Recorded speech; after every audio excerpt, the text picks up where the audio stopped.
रामलीला का जो एक अहम किरदार माना जाता है, जो एक रोबीला किरदार होता है, जिसमें घमंड नज़र आता है, वो होता है रावण का।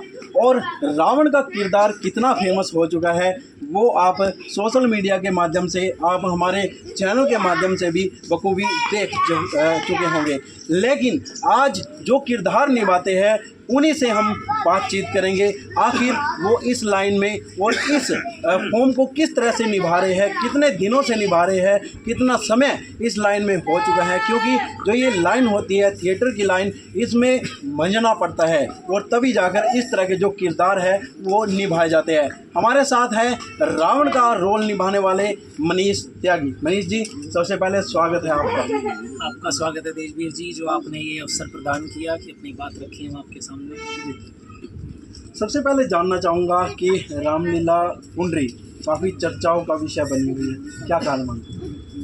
रामलीला, जहाँ तक रामलीला रंगमंच की बात है कि एक तो गांव की जो पुरानी संस्कृति रही है, रामलीला मंच है, जो पुरानी संस्कृति रही है गांव की, लगभग 1970 से रामलीला चल रही है। हम भी जब बच्चे थे तो बचपन से ही काफ़ी उत्साह था, जब कभी सेकंड थर्ड फोर्थ क्लास में थे तब से उत्साह था कि किसी प्रकार से रामलीला में किसी भी प्रकार की भागीदारी बन जाए। तो वो जो आज जो आपको एक बड़ी स्टेज या छोटी मोटी भी जो लोकप्रियता दिखाई दे रही है, उसके पीछे एक बड़ा स्ट्रगल है, एक बड़ी स्टोरी है, बड़ी जर्नी है। जी। तो मैं अपनी जर्नी की जहाँ तक बात करूँ तो वो एक शुरुआत में पर्दे खींचने से लेके, दरी बिछाने से लेके, मंत्री राम बारात में शामिल हो जाना, अंगद के पैर उठाना, वहाँ से कहानी शुरू हुई। मतलब छोटे छोटे किरदार। हाँ, और धीरे धीरे आज फिर यहाँ रावण का एक जो हैवी किरदार है, बड़ा किरदार है पूरी रामलीला का, वहाँ तक पहुँचे। जी। तो क्या कुछ चैलेंजेस आए रावण का किरदार करते हुए, क्या कुछ सीखने की ज़रूरत है? वो चैलेंजेस की तो बात ऐसी है कि इसमें मैं मुख्यतः इन्वॉल्व करना चाहूँगा, मेंशन करना चाहूँगा जो हमारा थिएटर आर्ट ग्रुप है, जिसके फाउंडर ओनर प्रवेश त्यागी जी हैं। जो रामलीला की पुरानी क्लब थी उसमें हमारे प्रवेश चाचा जी जो हैं उस समय कलाकार की रूप में अपनी अदायगी दिखाया करते थे, और उसी दौरान उन्होंने प्रोफेशनली थिएटर को एक्सेप्ट कर लिया था। तो शुरुआत में जब स्थापित हुआ तो उसके साथ सभी बच्चों ने, मैंने भी और काफ़ी सारे गाँव के बच्चों ने उसमें इन्वॉल्व होना शुरू किया, छोटी मोटी एक्टिविटीज़। तो उसमें क्या होता था, पहले तो खेल के ऐसा लगता था कि गली मोहल्ले में खेल चल रहा है, प्रवेश चाचा के घर पे खेल चल रहा है, खेल के बहाने से चले जाते थे, कुछ गेम कराए जाते थे। उन गेम के दौरान कैसे कैसे वो एक्टिंग स्किल्स डेवलप हो रही थी वो शायद हमें नहीं पता था, वो बनाने वाले को ही पता था। तो जैसे फॉर एग्जांपल मेमोरी की बात कर लो या एक्शंस की बात कर लो, इमोशंस की बात करो, तो गेम में हम वो सीखते चले। और टैग बैनर के अंडर हमने शुरुआत में छोटी छोटी एक्टिविटीज़ नुक्कड़ नाटक से शुरू करते हुए, और फिर कुछ जैसे अंतर्राष्ट्रीय महिला दिवस पे हम प्रोग्राम करना शुरू किया, भगत सिंह जयंती का हमने प्रोग्राम किया, और फिर वहाँ से फिर हमारा रास्ता बना ये रामलीला की स्टेज तक आने का। 2018 में टैग की ही एक, मैं कह सकता हूँ, विस्तृत रूप से रामलीला रंगमंच पुंडरी स्थापित हुई, और उसमें जो जितने भी बच्चे टैग में लगातार काम कर रहे थे उनको मौका मिला। अदरवाइज पर्दे ही खींचने थे सबने आके पहले तो, और मंत्री के किरदार करने थे। लेकिन वो टैग में इतने निखर चुके थे कि एक तो डायरेक्टर को कॉन्फिडेंस था कि ये बच्चे स्टेज पर अच्छा करेंगे, हालांकि पब्लिक को उतना कॉन्फिडेंस नहीं था, और फिर बच्चों ने वो करके दिखाया। क्योंकि उसमें जो पिछले 8-10 साल की जो मेहनत लगी थी ना उन्हें बनाने में, उनकी संरचना करने में, उस पर कॉन्फिडेंस था डायरेक्टर को। सेम मेरे साथ हुआ, 18 में पहली बार सीधा रावण का किरदार दे देना। एक तो डायरेक्टर का मेरे पे कॉन्फिडेंस था क्योंकि उन्होंने लंबे टाइम तक मेरे को सींचा था, बनाया था, और फिर उस कॉन्फिडेंस को मैंने स्टेज पर प्रस्तुत करा, तो ये इस तरीके से फेमस हुए या लोकप्रियता मिली। तो कहीं ना कहीं जो मंच होता है, मंच पे छोटे बच्चों को अगर कोई भूमिका भी दे रहे हैं तो कुछ ऐसी देते हैं मतलब जिसका कुछ काम नहीं। लेकिन जो रामलीला मंच है, यहाँ पर कहीं ना कहीं जो छोटे बच्चे हैं, 12 साल के बच्चे की बात कर लीजिए या फिर 18 साल के जो युवा हैं उनकी बात कर लीजिए, उनको एक अहम किरदार यहाँ पर दिए जा रहे हैं। कैसी मेहनत? देखो क्या है कि जहाँ तक एज की बात है या जो शारीरिक लुक है जो उसकी बात है, वो कास्टिंग बोला जाता है उसको ना। तो कास्टिंग के लिए हम हमेशा कोशिश करेंगे कि भाई मान लो हनुमान हमें चाहिए तो हमें हैवी बल्कि बॉडी वाला चाहिए लड़का, अंगद चाहिए तो वो भी हमें वैसा चाहिए।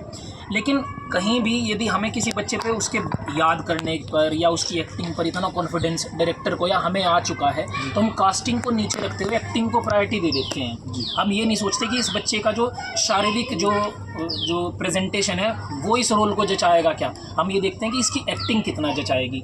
हाँ, कहीं ना कहीं हम कोशिश तो हमारी ये रहेगी कि कास्टिंग भी परफेक्ट हो पाए कि भाई हनुमान हमें हैवी चाहिए तो हैवी ही मिल जाए, लेकिन यदि बच्चा भी है तो उस पर हमें इतना भरोसा होता है कि एक्टिंग से वो बाकी सारी चीज़ें कवर कर लेगा।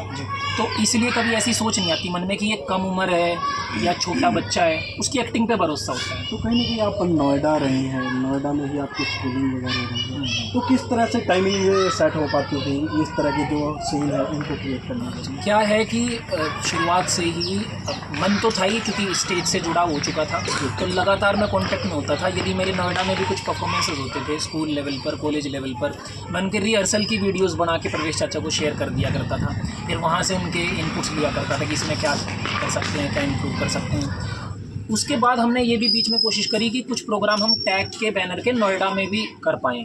हमने ये भी कोशिश करी थी कि टैग की नोएडा में भी ब्रांच बना पाएँ, जिसकी कमान मैं वहाँ उधर संभाल लूँगा। हालांकि वो अभी तक प्रोग्राम अंडर प्रोसेस ही ये बन नहीं पाया। अब जब रामलीला की जहाँ बात आती है तो ऑफकोर्स ये 15 दिन का ये टाइम, 10 दिन लीला और 5 दिन पहले मैं आ जाता हूँ रिहर्सल के समय पे। उसमें काम के साथ थोड़ा सा एडजस्ट करना पड़ता है। अभी मैं एक टीचर के रूप में अपना जो प्रोफेशनल वर्क है वो संभाल रहा हूँ नोएडा में। द टर्निंग पॉइंट नाम से मेरी ट्यूशन एकेडमी है, तो उसको थोड़ा सा उसके साथ थोड़ा सा एडजस्ट करना पड़ता है। और फिर जहाँ मन है, जहाँ मतलब दिल है, तो वहाँ तन रख के क्या फ़ायदा नोएडा में फिर तन भी यहीं ले आते हैं इस तरीके से। तो आप लगातार टच में हैं यहाँ, जो इम्प्रूवमेंट है आप बच्चों में भी देखते होंगे, आपके साथी कलाकार हैं, तो इनमें कितना चेंज आया? क्योंकि 6 साल से आप लोग ये कर रहे हैं। ये लगातार ये स्लो प्रोसेस है, लेकिन एक कॉन्टीन्यूस प्रोग्रेस है। ये प्रोसेस स्लो जरूर है, यानी कि उदाहरण के तौर पर मैं अपनी बात करूँ, बच्चे की तो क्या बात करूँ, मेरे बीच जो 8 साल पहली वीडियो में उठा के देखूँ अपनी और आज की जो वीडियो देखूँ उसमें काफ़ी बड़ा डिफरेंस है। मान लो मेरे को एंट्री अपनी सेट करनी है तो उसके लिए मैं पहले प्रवेश चाचा से डिस्कस करता हूँ कि किस तरीके से मेरे को अपनी एंट्री इस्टेब्लिश करनी चाहिए, कैसे बनेगी, उनके इनपुट्स के बिना बनती नहीं चीज़ें।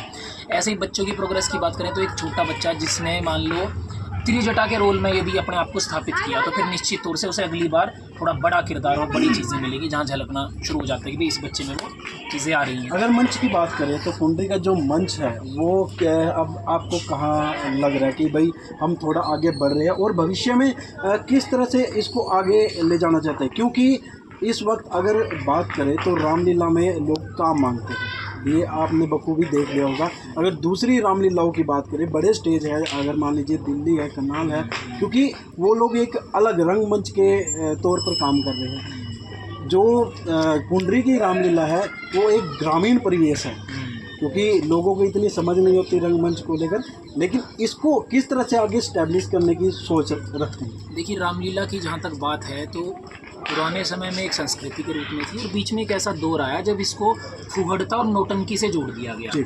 तो हम जब रामलीला का ये झंडा उठाकर लेकर चले, जैसे मैंने बताया रामलीला रंगमंच कुंडली का जब स्थापन हुआ तो हमने इन बातों को बड़े ध्यान से रखा कि हमें एक तो फुहड़ता से बचना है और साथ ही साथ इसे नौटंकी से थिएटर की तरफ लेकर जाना है। हमारी मंजिल थिएटर की तरफ लेकर जाने की थी। तो वो जो जहाँ तक जैसे आपने दिल्ली या करनाल की बड़ी रामलीलाओं की बात करी, तो डिफरेंस हमारे और उनके बीच में केवल सेट का बचा हुआ है इस टाइम। हमारे पास अभी कर्टेन्स और इनसे हम सज्जा बना रहे हैं और उनके पास प्रॉपर सेट बन रहे हैं। तो कहीं ना कहीं फाइनेंशियल जो प्रॉब्लम हुआ, हाँ, फाइनेंशियल तो चैलेंजेस ही हैं, बट हमारे डायरेक्टर सर एक ही बात कहते हैं, कबाड़ से जुगाड़। तो जो हमारे पास होता है उससे हम कोशिश करते हैं जितना बेहतर बनाने की। और इसमें एक और छोटी सी बात मैं यहाँ पर ऐड करना चाहूँगा कि जो हमारी जो रंगमंच की जो मैनेजमेंट कमेटी है वो अपनी तरफ से भरसक प्रयास कर रही है कि जितना उनसे पड़ता है वो हमें मुहैया करवाए, वो अवेलेबल करा। और हम भी ऐसा प्रेशर नहीं डालते कि भाई हमें इस तरीके की रिक्वायरमेंट है, तो जो हमारे पास अवेलेबल है उसी से बेस्ट करने की कोशिश है। तो मैं देख रहा था अभी यहाँ पर आया तो दिन दिहाड़े ही यहाँ पर जो प्रैक्टिस है वो रात के लिए की जा रही है। हाँ बिल्कुल, यदि आप 1 महीने पहले रिहर्सल लगभग हम शुरू करते हैं और उसके साथ जो परफॉर्मेंस रात में उसको दिन में पॉलिश करना बहुत ज़रूरी है। उसका सबसे बड़ा रीज़न ये है क्योंकि जो रिहर्सल्स हुई हैं वो अलग जगह हुई हैं, फाइनल परफॉर्मेंस यहाँ स्टेज पर है, तो स्टेज पर एंट्री एग्जिट ये लॉक करना बहुत ज़रूरी है। कर्टेंस कब डाउन होंगे, कब खुलेंगे, म्यूज़िक कब हाई जाएगा, कब लो जाएगा, तो उसके लिए स्टेज पर फाइनल पॉलिश बहुत ज़रूरी है। रावण का किरदार लंबे समय से करते हैं, कोई फेवरेट डायलॉग? हाँ, फेवरेट डायलॉग्स तो काफ़ी सारे हैं, कई सारे संवादों में हैं, और एक सोलो डायलॉग मुझे हमेशा से पसंद है जी। वो है रावण की फॉर्म में, रावण की शैली में ही बोला जाए, काठ का पुतला बनाऊं, उसमें डालूं आत्मा, मुझसे बढ़कर कौन है, मैं ही हूं परमात्मा, मैं ही ब्रह्मा, मैं ही विष्णु, मैं ही महेश हूँ, तीनों लोगों का स्वामी मैं लंकेश हूँ। तो बिल्कुल आप देख सकते हैं कि जो डायलॉग डिलीवरी होती है वो अपने आप में एक उम्दा होती है, क्योंकि जब करैक्टर दिए जाते हैं, ये सिर्फ रावण का ही करैक्टर नहीं करते, इन्होंने ताड़का का भी किया है जो काफ़ी ज़्यादा पॉपुलर हुआ है। बता रहे हैं कि ताड़का का रोल आपने जब किया था 3 घंटे मेकअप पे ही लग गए। हाँ जी, ताड़का के जो रोल की स्टेब्लिशमेंट है उसमें भी डाइसी सिचुएशन थी। डाइसी सिचुएशन ये थी कि देखो क्या है कि जब लाइव मंचन होता है, लाइव ऑडियंस होती है, तो हम सिर्फ एक फ्लेवर पेश नहीं कर सकते पब्लिक के सामने। जैसे फॉर एग्जांपल रामायण या रामलीला है मान लो, उसमें आपका वीर रस आ जाएगा, एग्रेसिव लक्ष्मण जी दिख जाएंगे, हनुमान जी दिख जाएंगे, रावण जी दिख जाएंगे, इमोशनल भी आ जाएगा कि भाई आपको दशरथ जी इमोशनल होते हुए दिखाई दे जाएंगे। लेकिन लाफ्टर कॉमेडी वो कहाँ से डाली जाए रामायण में, रामलीला में, क्योंकि रामायण में ऐसे कैरेक्टर तो है नहीं जो कॉमेडी प्रस्तुत करेंगे लाइव ऑडियंस को। तो उसके लिए रामलीला में हमें उस शैली में थोड़ा सा बदलाव करना पड़ता है, रामायण से थोड़ा सा हटके जाना पड़ता है। तो हमने कुछ कैरेक्टर्स जैसे सुबाहु मारीच हो गए या ताड़का हो गए, इनको कहीं ना कहीं फ़नी इस्टेब्लिश किया है अपनी ऑडियंस में। तो इस बार हमारे पास ये सिचुएशन थी कि हम ताड़का को स्केरी दिखाएं या कॉमेडी दिखाएं।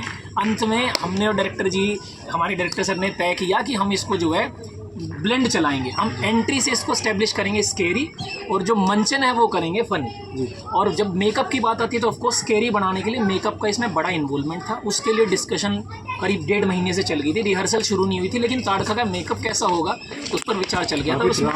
हाँ, उसमें काफ़ी बड़ा श्रेय जाता है जो हमारे मेकअप आर्टिस्ट हैं अंकुश त्यागी को, और उन्होंने काफ़ी इनपुट्स दिए अपने, हमने सामान मुहैया करवाया और ऑफकोर्स उसमें 3 घंटे लगे। तो दशरथ भी आपने किया? हाँ, दशरथ मैंने किया, बिल्कुल। दशरथ मैंने सीता स्वयंवर के बाद मैंने दशरथ संभाला, उससे पहले भाई तेजवीर जी अदा कर रहे थे। कई संवाद और वनवास की लीला और दशरथ मरण, ये तीनों पार्ट दशरथ के मैंने किए। तो अब क्या लगता है, जैसे हम लगातार देख रहे हैं पब्लिक है जो आसपास के गांव की आ रही है, उसमें कोई दो राय नहीं, लेकिन काफ़ी टाइम ऐसा भी आया है कि भाई जो ग्राउंड है वो छोटा पड़ा, तो कहीं ना कहीं आगे भविष्य में ये जो स्टेज है वो पीछे ले जाने की रहेगी। देखो, स्टेज तो पीछे जाए या ना जाए, रामलीला को ऊपर ले जाने की जरूर बात है मन में। तो वो ऐसा है कि ऑडियंस की भी बात करें तो कुछ समय पहले ही चले जाएं तो ये ग्राउंड यही लगता था कि ये इतना बड़ा ग्राउंड है तो इसमें पब्लिक ना दिखाई नहीं देती। हम अपने ऐसे ना मन को सांत्वना देते थे कि हम कहते थे पब्लिक कम है, तो ऐसा बोला जाता था कि बड़ा ग्राउंड है तो इसलिए ना पब्लिक छोटी दिखाई देती है, कम दिखाई देती है। लेकिन आज यही ग्राउंड है जो छोटा दिखाई दे रहा है। अब इसमें सोशल मीडिया का, आप जैसे पत्रकार बंधुओं का काफ़ी श्रेय है, क्योंकि आप लोगों ने किसी भी माध्यम से वो पकड़ा, देखा, ऑब्जर्व किया और हम लोगों तक पहुँचे, और फिर वो रीच बढ़ रही है। रीच बढ़ रही है तो आसपास के गांव, आसपास के जो इलाके के लोग हैं वो आ रहे हैं देखने, और बड़ी खुशी होती है कि जब हमारी वीडियोज़ जो इस